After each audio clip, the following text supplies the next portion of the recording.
Pointereau pour le groupe Les Républicains pour 5 minutes.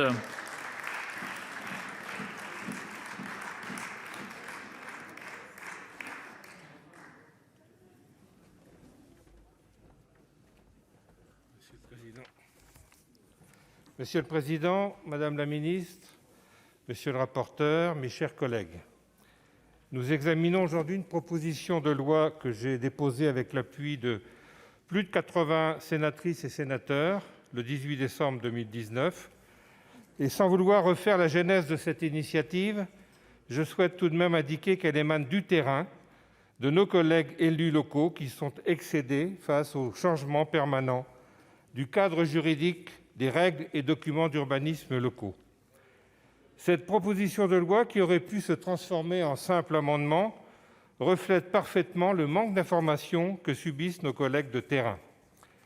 Dès l'automne 2019, j'ai été interpellé par un président d'une communauté de communes de mon département et de plusieurs maires qui m'ont fait part de leur incompréhension de voir les cartes communales abrogées dès lors que la communauté de communes lance une enquête publique dans le cadre de l'élaboration de son PLUI, avant même que le PLUI soit validé. Et ce n'est pas une courte période, mais ça peut durer 2, 3, 4 ans, selon la validation du PLUI, si tout se passe bien. Et les élus se posent la question de savoir sur quel document d'urbanisme ils doivent s'appuyer. Malheureusement, aucune loi ne précise comment s'opère cette transition, et le rapport de notre collègue Jean-Baptiste Blanc, que je félicite au passage pour son travail et son investissement sur le sujet, indique qu'en l'absence d'informations claires, les élus sont amenés parfois à relancer des enquêtes publiques alors qu'ils étaient sur le point d'approuver leur PLUI. C'est pourquoi l'article 1er de la PPL vise à mettre en place une procédure claire qui consiste à dire simplement que l'abrogation de la carte prend effet dès lors que le nouveau document, tel qu'un PLUI, entre véritablement en vigueur. C'est une mesure pragmatique et de bon sens qui comble un vide juridique pour faciliter le travail de nos élus locaux. Quant à l'article 2, le sujet concerne les plans d'occupation des sols. Il est venu se greffer au cours de la rédaction de la PPL. Et là aussi, ce sont des élus de mon département qui m'ont interpellé sur le sujet. Et je sais que je ne suis pas le seul à avoir été saisi de la question dans de nombreux départements. Comme vous le savez, la loi dite ALUR a instauré un principe de caducité des POS qui a connu, soyons honnêtes, plusieurs assouplissements en matière de délai. La dernière, d'ailleurs, émane même d'une initiative sénatoriale, puisqu'en effet, un report d'1 an, soit jusqu'au 31 décembre dernier, avait été obtenu lors de l'examen du projet de loi Engagement et proximité. Malheureusement, 536 communes n'ont pas eu le temps de finaliser leur PLUI avant la caducité du POS. D'ailleurs, parfois pour des raisons financières. Un PLU revient en moyenne entre 25 000 et 50 000 euros, et une commune n'allait pas investir une telle somme alors qu'un PLUI allait arriver bientôt. Et mon idée de départ était de pratiquer la même proposition que pour les cartes communales, à savoir que l'abrogation du POS ne prenne effet qu'à partir du moment où le PLUI entre en vigueur, afin d'éviter de revenir au RNU. Et malheureusement, le délai du 31 décembre étant passé, le dispositif que j'avais proposé n'est plus viable. Et pour une collectivité, il est évident que retomber sous le régime du RNU entraîne d'importantes conséquences. C'est la perte du droit de préemption urbain, l'exigence d'un avis conforme préalable du préfet sur les autorisations délivrées par le maire au nom de l'État, et puis des restrictions de construction pour les zones non urbanisées. Vous l'aurez donc compris, revenir à l'application du RNU peut mettre en péril les projets des territoires concernés, pourtant conformes au POS.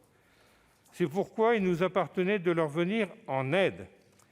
Je sais, Madame la Ministre, que vous êtes opposée à ce dispositif, pourtant de bon sens, et vous considérez, comme vous l'avez dit en commission, que les communes frappées par la caducité sont responsables. Alors cette accusation occulte deux choses. Première chose, que les services de l'État eux-mêmes ont conseillé aux petites communes, parfois, de ne pas transformer leur POS et d'attendre le transfert de compétences à l'EPCI. Et deuxième chose, que cette dernière année, les maires étaient mobilisés par la gestion de la crise sanitaire, où ils étaient aux avant-postes pour faire les amortisseurs sociaux. Madame la ministre, vous avez été élue locale, maire, présidente de communauté de communes. Vous ne pouvez pas aujourd'hui ignorer les difficultés des maires, qu'ils soient 536 ou même une dizaine. Le Sénat, d'ailleurs, maison des territoires et des élus, s'honore et s'oblige à leur trouver des solutions. Pour conclure, je remercie la commission des affaires économiques et son rapporteur Jean-Baptiste Blanc d'avoir trouvé des solutions concrètes.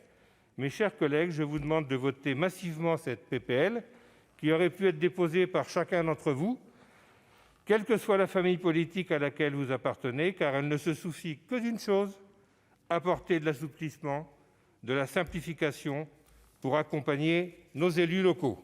Je vous remercie de votre attention. Merci, cher collègue. Donc je mets aux voix dans le texte de la commission la proposition de loi visant à sécuriser la procédure d'abrogation des cartes communales dans le cadre d'une approbation d'un plan local d'urbanisme ou d'un plan local d'urbanisme intercommunal et à reporter la caducité des plans d'occupation des sols. Qui est pour?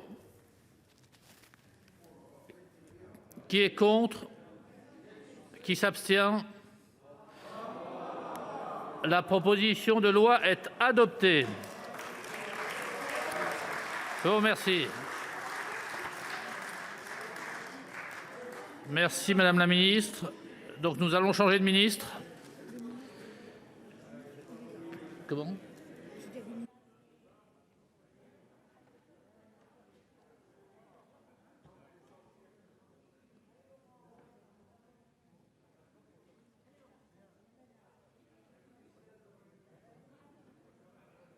Ordre du jour. Mes chers collègues, l'ordre du jour appelle le débat sur les mineurs